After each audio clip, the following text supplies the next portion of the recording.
श्रीराम समर्थ. सद्गुरू श्री ब्रह्मचैतन्य गोंदवलेकर महाराज यांचं प्रवचन. 3 जून. परमार्थ कसा साधेल. ज्याच्यापासून माया उत्पन्न झाली त्याला शरण जावे. त्याला शरण जाण्याच्या आड काय येते ते पाहावे. कर्तेपण टाका म्हणजे शरण जाता येते. माझेपणाने मिरवता आणि अभिमान कायम ठेवता मग भगवंताला शरण कसे जाता येईल. आपण संतांच्या दर्शनाला जातो आणि बायकोचे दुखणे बरे व्हावे असे म्हणतो. मग ते दर्शन खरे झाले म्हणायचे का. पोराबाळांकरता बायकोकरता संताकडे नाही जाऊ. संतांनी नामस्मरण करायला सांगितले, परंतु मुलगा वाचत नाही असे पाहिले की आपली रामावरची नामस्मरणावरची श्रद्धा उडते. म्हणजे मी विषयाकरता नाम घेतो असेच झाले.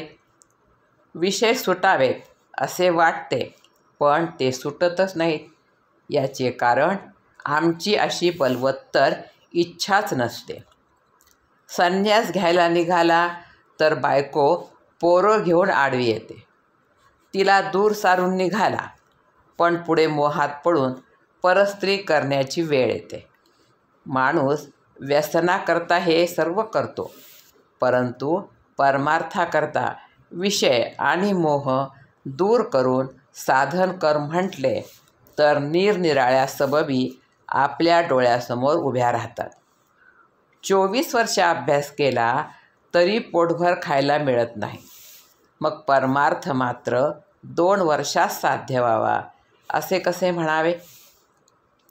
शांती ही परमार्थाची पहिली पायरी आहे. परमार्थ हा समजुतीचा आहे, उगीच कष्ट करण्याचा किंवा पारायणाचा नाही. बद्रीनारायणाची यात्रा करूनही तो साधणार नाही. त्यापेक्षा भगवंताच्या अनुसंधानात राहिल्याने जास्त फायदा होईल. काही खेळ जसे एकट्यानेच खेळायचे असतात, तसा परमार्थ हा आपल्याशीच करायचा खेळ आहे. तो आपल्याशीच करायचा अभ्यास आहे. खेळात काही बाह्य साधन तरी लागते, पण या अभ्यासात त्याचीही जरुरी नसते. परमार्थ हा वृत्ती सुधारण्याचा अभ्यास आहे. आपला परमार्थ जगाला जितका कमी दिसेल तितका आपल्याला फायदेशीर आहे. जगातल्या मोठेपणात मुळीच सार्थक नाही. खरा मोठेपणा नसताना उगीच मोठेपणा वाटणे हा तर फार मोठा घात आहे.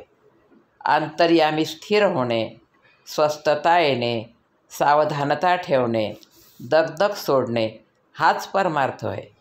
सतत आनंद मिळावा यासाठी प्रयत्न करणे याचेच नाव परमार्थ. जग काय म्हणेल म्हणून वागणे याचे नाव व्यवहार आणि भगवंत काय म्हणेल म्हणून वागणे हाच परमार्थ.